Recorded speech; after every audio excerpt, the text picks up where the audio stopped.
লাল রঙের চিঠিতে প্রত্যেককে স্বাগত। আজকে আমাদের গন্তব্য বোলপুর শান্তিনিকেতন। কাঞ্চনজঙ্ঘা এক্সপ্রেস ধরে আমরা আমাদের চিরপরিচিত সেই গন্তব্যে পৌঁছবো। শিয়ালদা স্টেশনে আমাদের ট্রেন আমাদের জন্য অপেক্ষা করে আছে। এই যে সেই ইঞ্জিন, এই ইঞ্জিন দেখলেই মন উতলা হয়ে ওঠে। আর আমরা শান্তিনিকেতনে পৌঁছেও গেলাম এভাবে এসি 3 টায়ারে। এবার আমাদের নির্দিষ্ট যে টোটো দাঁড়িয়ে আছে সেই টোটো চড়ে আমরা আমাদের যে হোমস্টেতে আমাদের বুকিং আছে যারা, সেখানে পৌঁছবো। আমরা এখন আছি বোলপুর শান্তিনিকেতনে। আসলে এত ঘুম চোখ নিয়ে উঠে এসেছি যে মানে ঘুমোবো না ক্যামেরা অন করে কিছু দেখাবো, সেটাই একটা কনফিউশন ছিল। যাই হোক, তো আমরা এখন ঘরে চলে এসেছি। আমরা আগের বার যে হোমস্টেতে ছিলাম সেখানেই এবারে উঠেছি, যারা হোমস্টে। হোমস্টেটা সিরিয়াসলি বলছি ভীষণ ভালো। পজিশনটা হয়তো স্টেশন থেকে একটু দূরে, কিন্তু এই যে এই ব্যালকনিতে দাঁড়িয়ে আছি, পিছন দিকটা দেখালে বুঝতে পারবে একটা খুব সুন্দর একটা প্রকৃতির মাঝখানে যেন আমরা রয়েছি। একটু দেখাই, এই দেখো চারপাশে রাস্তাঘাট এবং বাড়ি এত আর্টিস্টিক ওয়েতে সমস্ত কিছু সাজানো, যেন মনে হচ্ছে যে আমরা একটা ছবি দেখছি, যেন বাস্তবে কেউ নেই। আর একদম স্টেশনের কাছাকাছি অনেক হোটেলই আছে, কিন্তু সেখানে অনেকটা বাজার এরিয়ায় ঠিক যে বিষয়টা থাকে, অত্যন্ত বেশি কোলাহল থাকে এবং স্নিগ্ধতার অভাব থাকে, ঠিক স্টেশনের পাশের হোটেলগুলোর ক্ষেত্রে সে কথা প্রযোজ্য। আর এই জায়গাটায় এলে বোঝা যায় যে একদম আমরা খাঁটি শান্তিনিকেতনের ভেতরে আছি। একটা মানে একটা না, বেশ কিছু পাখির আওয়াজও শোনা যাচ্ছে। ক্যামেরায় আসছে কিনা আমি জানি না। আমরা যখন ঘরটা বুক করি আমরা বেছে বেছে এই ঘরটাই বুক করেছি, সম্ভবত 105 নম্বর রুম এটা। হ্যাঁ, আহ, এই ঘরটার বিশেষত্ব হচ্ছে এখানে এই যে একটা গাছ আছে, এই গাছটা আমার ভীষণ পছন্দ। এই গাছটা দেখছি এখন ফুলও হয়েছে, এই যে। আর আরেকটা যেটা ভালো দিক সেটা হচ্ছে এখানটা দাঁড়িয়ে আমি ওই রাস্তাও দেখতে পাই, আমি এই রাস্তাটাও দেখতে পাই, ফলে আমি গাড়ি এবং ঘোড়ার সংখ্যা বেশি গত দেখতে বছর পাই। যখন আমরা এসেছিলাম এই বাড়িটা তখন নির্মীয়মান ছিল। ভাগ্য বলে আমরা বলা বলি করছিলাম যে বাড়িটা যদি উঠে যায় তাহলে ভিউটা কিন্তু একটু ঢেকে যাবে। আর এবার একটু ঘরটা ঘরটা দেখানো যাক, তোমাদের হ্যাঁ। দেখিয়ে দিই। এটা তো লোকে শেষে ব্যালকনিতে আসে, আমরা উপর থেকে শুরু করছি। এখানে বসার সিটিং অ্যারেঞ্জমেন্টস আছে, তার পাশে ওখানে আমরা দাঁড়িয়ে কথা বলছিলাম। দুজন বসতে পারবে, সাথে টেবিলও আছে। বিছানাটাও ভীষণ সুন্দর। একটা কম্বল দিয়েছি, এই সময় কম্বলকে গায়ে দেবে আমি জানি না। আর এটা যাই হোক, হচ্ছে সাইড ভিউ। এখানে একটা বাড়ি আছে, বাড়িটা কি সুন্দর একবার দেখো। এখানে সবকিছুর মধ্যে যেন একটা সৌন্দর্য ফুটে ওঠে একদম। আর হোটেলের ভাড়াটা অত্যন্ত রিজনেবল, 1000 টাকা নন এসি। আমরা এই সময় এসেছি বলে নন এসি নিয়েছি 1000 টাকা। তবে এসির ব্যবস্থা কিন্তু প্রত্যেক ঘরেই থাকে। কখনো কারোর যদি মনে হয়, আমাদের গতবারই মনে হয়েছিল নন এসি নিয়েছিলাম, এসে বলেছিলাম এটাকে এসিতে চেঞ্জ করে দিন, তখন ওরা এসিটা চালিয়ে দেবে। এসির ভাড়া হচ্ছে 1400 টাকা। এই আলমারি আছে, এখানে টিভি আছে, মেবি টিভিটা চলে। বাড়ি একটা ড্রেসিং টেবিল আছে। টিভি দেখার আমাদের অভ্যেসটা একেবারেই চলে গেছে। এখানে চেয়ার আছে, কেউ যদি চায় তাহলে এই দুটো চেয়ার নিয়ে, আমরা গতবারও তাই করেছিলাম, দুটো চেয়ার নিয়ে বারান্দায় বিকেলের দিকটা বসেছিলাম। আমরা এবারও তাই করব। এসি ডাইনিং হলে লাঞ্চ করতে, তো বলেছিলাম ডাইনিং হলটা একবার দেখাবো। এই ডাইনিং হলটাও ভীষণ সুন্দর, তো সেটা আগে তোমাদের একটু দেখিয়ে নিই, তারপর বাকি কথা বলছি।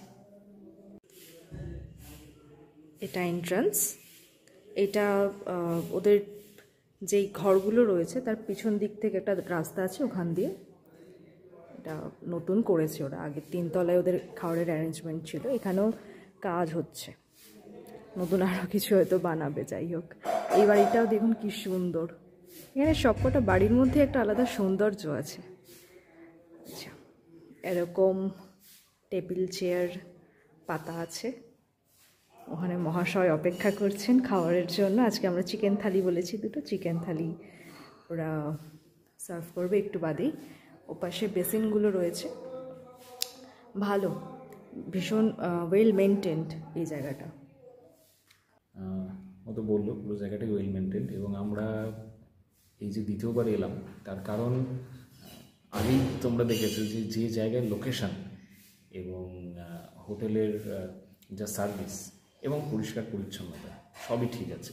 তবে আরেকটা বিষয়ে উল্লেখ করে দিই যে এখানে হোটেল যারা চালান তারা মানে যারা বোর্ডার তাদের প্রতি একটু কম আস্থাশীল। মানে তারা সবসময় মনে করেন যে রুম সার্ভিস দিলেই কোথাও না কোথাও নোংরা হয়ে যাবে, তাই যাতে রুম সার্ভিসটা দিতে না হয় তার জন্য তারা একটা নিয়ম করে রেখেছে। নিয়মটা হচ্ছে যে ফুল মিল মানে লাঞ্চ বা ডিনার যেটা আপনি নেবেন সেই মিলটা নিলে পার ডে 200 টাকা করে এক্সট্রা চার্জ করবে রুম সার্ভিসে। ওরা নিজেরাই বলছে যে জন্য তো কেউ রুম সার্ভিস নিচ্ছে না। তা আমি বললাম তো এই তো তোমাদেরই তো লস হচ্ছে। তো এই বিষয়টা একটু মাথায় রাখবেন, কারণ রুম সার্ভিসের এই সমস্যাটা আছে। এই সমস্যাটা ছাড়া যে যে প্লাস পয়েন্টগুলো আছে সেটাও বললাম। আমার মতে এইটা ছাড়া এখানে সব কিছুই প্লাস পয়েন্ট। চা কফি বা স্ন্যাক্স ব্রেকফাস্ট এগুলোর জন্য কিন্তু কোনো চার্জ লাগে না, এগুলো ফ্রি দিয়ে। আচ্ছা, এই হচ্ছে থালি, চিকেন থালি 220 টাকা দুজনে নিয়েছি। এখানে একটা ভাজা মতো দিয়েছে ডালের সাথে খাওয়ার জন্য, পাঁপড় আছে, একটা তরকারি আর চিকেন 2 পিস, আর এছাড়া লঙ্কা আর পেঁয়াজটা ফ্রি, কিন্তু বেশি পরিমাণে নিতে চাইলে অবশ্যই সেখানে এক্সট্রা অনিয়ন স্যালাড নিতে হবে। ভোজ শেষ করে এবারে যাচ্ছি, ভীষণ ঘুম পেয়েছে, একটু ঘুমোবো, তারপরে বিকেলবেলা উঠে নব উদ্যমে আবার বেরোবো।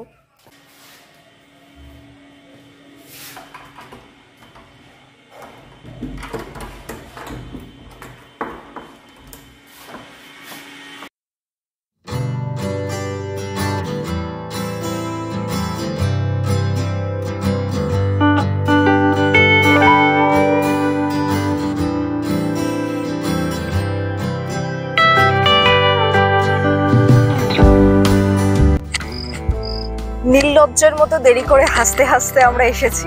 আমাদের এখানে সানসেট দেখাবে বলেছিল, তো সানসেট হয়ে গিয়ে আকাশে চাঁদ উঠে গেছে, তখন আমরা এসে পৌঁছেছি। এত দূর থেকে এসে একটু ভরপেট খেয়ে যদি না ঘুমোতে পারি তাহলে আর কি হলো। না, এসছি, এই জায়গাটা তো পুরো বালি, পুরো বালি, এবং বোঝাই যাচ্ছে যে এই অবধি অনায়াসে জল চলে। তো খুবই ভালো লাগছে। এখানে এর আগে আসেনি, গত বছর যখন আমরা একসাথে এসেছিলাম 4 জন, এই জায়গাগুলো দেখা হয়নি। এবার আসলে আমরা যে প্ল্যান করে এসেছিলাম সেই প্ল্যান ডুবে গেছে, আমরা তাই আর নতুন করে কিছু প্ল্যান করিনি। নামতে হবে আমাদের। আমরা এখানে এসে একটু একটু করে ডিসাইড করছি কোথায় যাওয়া যায় কোথায় না যাওয়া যায়। আর আমি নদীর দিকটা তোমাদের দেখাই। চশমাটা একটু পড়লাম, চারপাশটা এত ধোঁয়া, আমি কিছুই ঠিক করে দেখতে পাচ্ছি। দেখো এখন জলের অবস্থা খুবই কম, কিন্তু জায়গাটা এখনো অপূর্ব সুন্দর। একদম সূর্যাস্তের সময়টা এলে অবশ্যই তার মাদকতা, তার ফ্লেভার অন্যরকম হতো, কিন্তু এখনো এই যে একটা সন্ধ্যার শিরশিরে অনুভূতি এবং একটা কুয়াশার চাদর, ওকে বলছিলাম আমি যে মনে হচ্ছে যেন নিজেরাই চোখে কম দেখছি। এই পরিবেশে একটা হালকা কুয়াশার চাদর আছে, আর এখানে আমরা এগোই। তবে এখানে আমরা 2 পাগল ছাড়া আর কিন্তু কোনো টুরিস্ট নেই। আমাদের হোটেলেও আমরা পাগল ছাড়া আর কোনো টুরিস্ট নেই। এবার নামি সরাসরি, এবার ওপাশে রাস্তা দিয়ে গাড়িগুলো চলে যাচ্ছে। চলে এলাম। দেখো প্রীতি যেটা বলছিল, আমরা এই রাস্তাটা দিয়েই এসছি, একেবারে এই প্রান্ত থেকে এসছি, চলে যাব ওই দিকে। মাঝে কপোতেশ্বরী নদী, যাকে চলতি অপভ্রংশে কোপাই বলা হয়, ও তার সামনে আছি।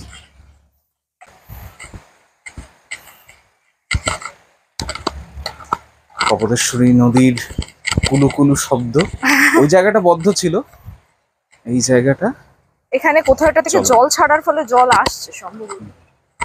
জলটা একটু হাত দিই। প্রীতির জলে হাত দেওয়ার একটা বাতিক আছে, সেই ব্যারাকপুরের ব্লগেও আপনারা দেখেছেন। কথা নেই বার্তা নেই, ঘাটে নেমে গেলে এখানে ঠান্ডা নাকি না,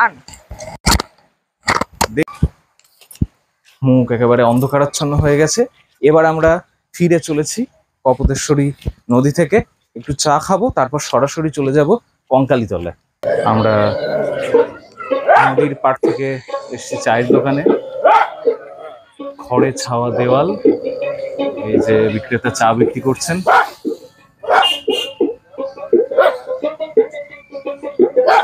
পাশে সেই চিরাচরিত বাউলের একতারার আওয়াজ শোনা যাচ্ছে। অপূর্ব পরিবেশ। এই হচ্ছে মেন রোড। চা খেয়ে আমরা কঙ্কালীতলার উদ্দেশ্যে বাড়ি দেব।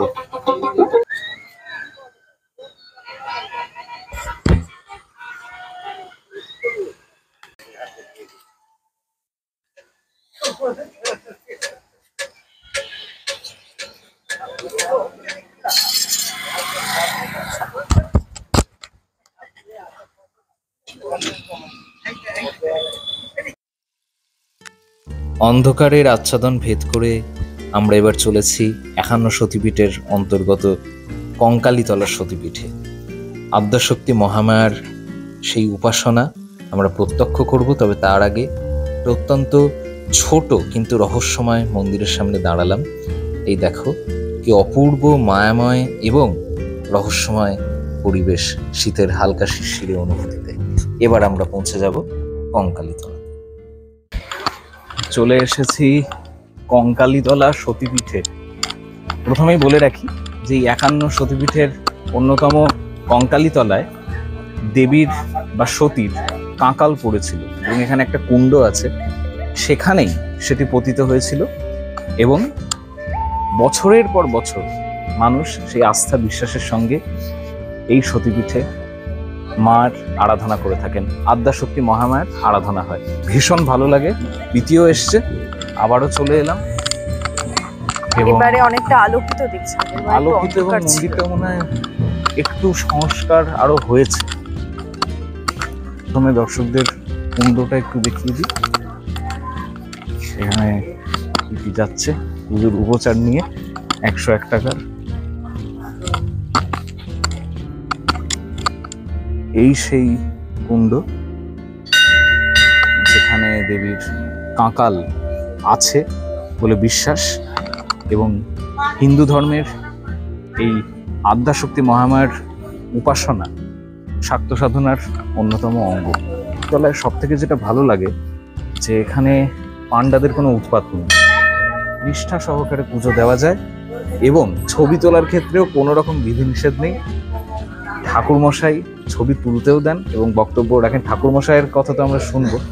তো দেখো মন্দিরটা দেখো।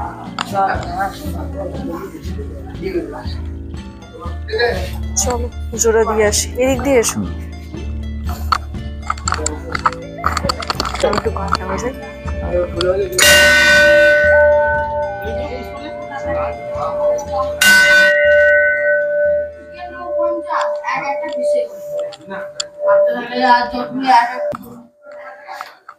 কঙ্কালীতলার মন্দিরে গর্ভগৃহের ভেতরে মূল মন্দিরে ঠাকুর মশাইয়ের সঙ্গে আমরা একটু কথা বলবো। দীপায়ন পাল গোত্র। আচ্ছা, দীপায়ন পাল শাণ্ডিল্য গোত্র। প্রীতি বিশ্বাস শাণ্ডিল্য গোত্র রয়েছে।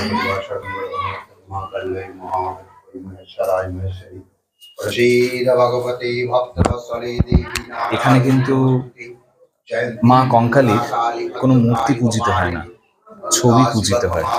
আপনারা দেখতে পাচ্ছেন শাক্ত সাধনার মূল উপচার।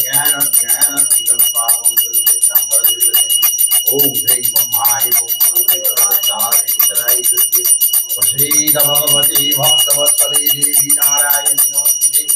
ওম কালিকং করলং বদনং মহাঘোরং ক্ষীরকরকর্পাণি ভামুদ্যং করণমুদং।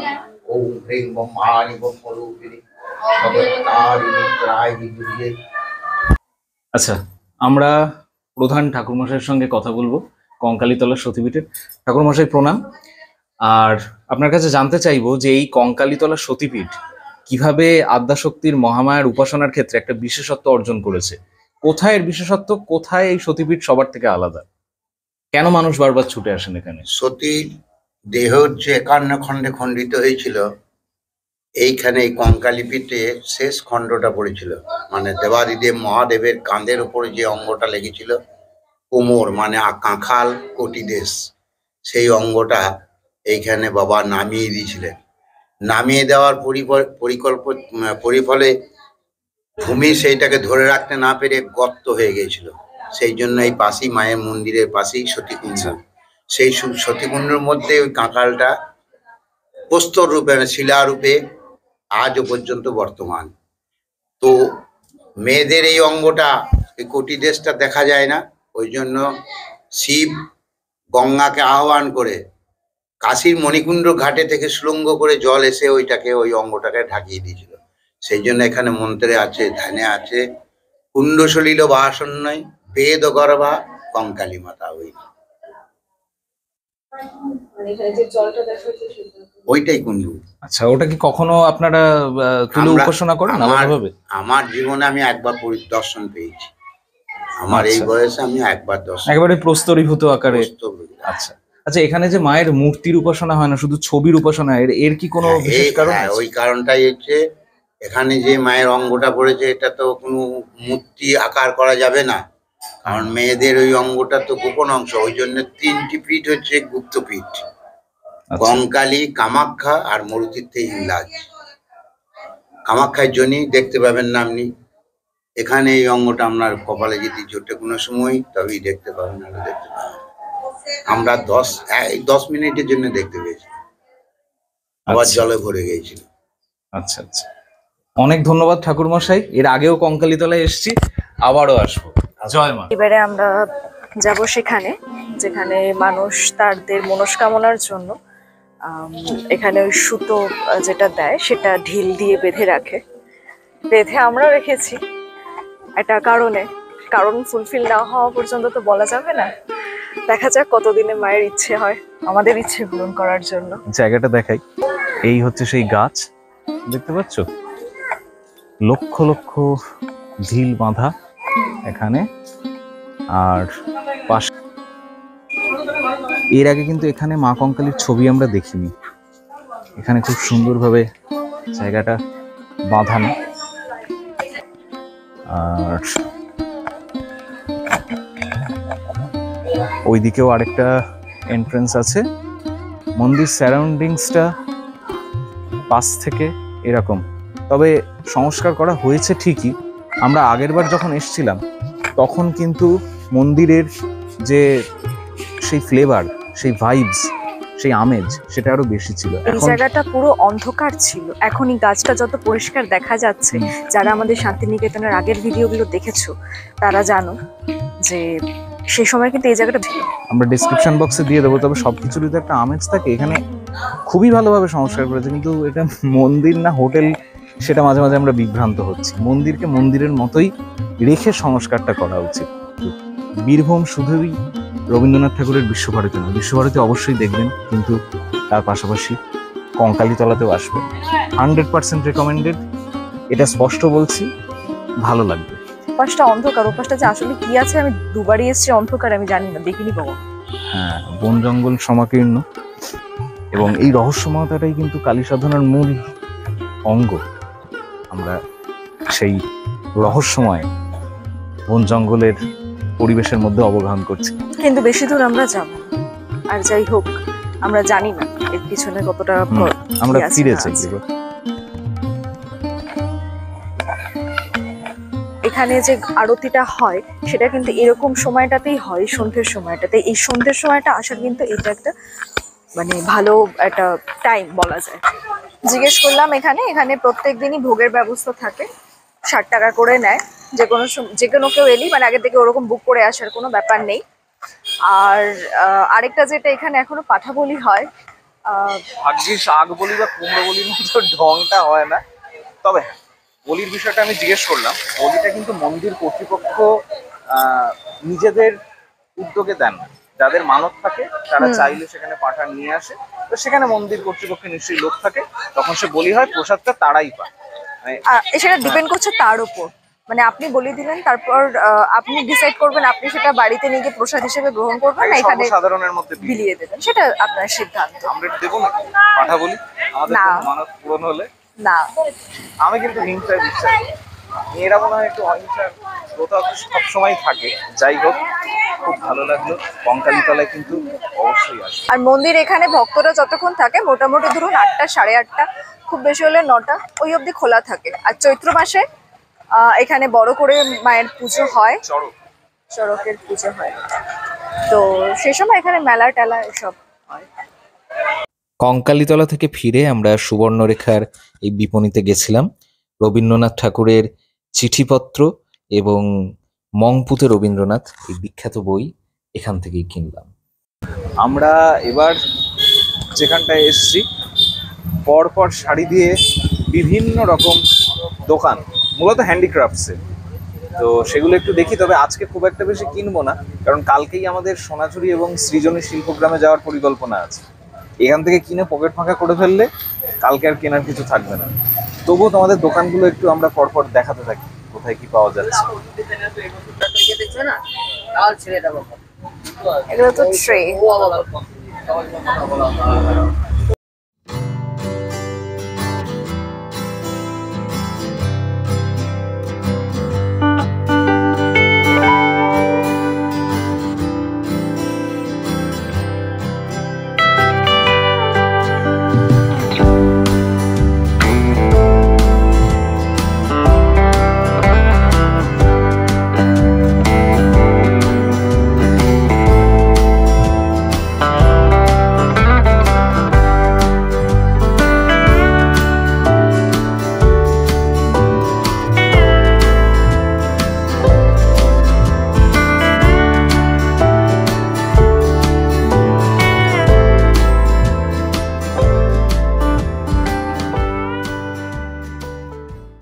ঘোরাফেরার পর এবার 1 প্লেট করে গরমা গরম মোমো দুজনে উদরস্থ করলাম। মোমো খাওয়ার পর এবার একটু চিকেন স্টিক নিচ্ছি, 50 টাকা করে 3টে থাকবে। দোকানটায় মোমোটা বেশ ভালো খেতে, তোমরা কখনো এলে এখানে খেতে পারো। Ajit momo stall, Visva Bharati cooperative creative society লিমিটেডের উল্টো দিকে। অনেক জায়গায় থাকে পুরের পরিমাণ কম থাকে, ময়দা বেশি থাকে, বা হয়তো টেস্টফুল হয় না, ময়দাটা একটুখানি নরম হয়ে যায়। এখানে কিন্তু সে ব্যাপারটা নেই। খেয়ে ভীষণ স্যাটিসফাই হয়েছি মোমোটা। 50 টাকায় 8 পিস, একদম ভরপেট। এই যে নিয়ে চলে এসছে চিকেন স্টিক। তো এবার চিকেন স্টিকটা উদরস্থ করব। খাওয়া দাওয়া শেষ করে এখন রাতের খাবার তুলতে যাচ্ছি। ভাবছি একটু চিকেন রোল নিয়ে নেবো রাতের জন্য। ও বলছিল এগ রোল। এগ রোলটা আপনারাই বলুন, এগ রোলটা একটা রাতের ডিনার হিসেবে একটা উপযুক্ত খাওয়া হতে পারে? না খাওয়ার কি আছে, ভালোই তো খেতে। এগ দিয়ে একখানা পরোটা ভেজে দেবে, ভেতরে কিছুই থাকবে না, শসা পেঁয়াজ থাকে। যাই হোক, এখানে যে দোকানগুলো দেখলাম, দোকানগুলোতে কিন্তু কালেকশন ভীষণই ভালো। তো সোনাঝুরির হাট, ওখানে গেলেও এই জিনিসগুলো পাওয়া যায়, কিন্তু যেহেতু হাটটা অনেক বড়, সেই অত বড় জায়গা থেকে নিজের পছন্দ মতো জিনিসটা খুঁজে বের করা একটু অসুবিধা। সে তুলনায় এখানে জায়গাটা ছোট, ছোট জায়গার মধ্যে থেকে নিজের পছন্দসই জিনিস খুঁজে বের করা অনেকটাই সহজ হয়।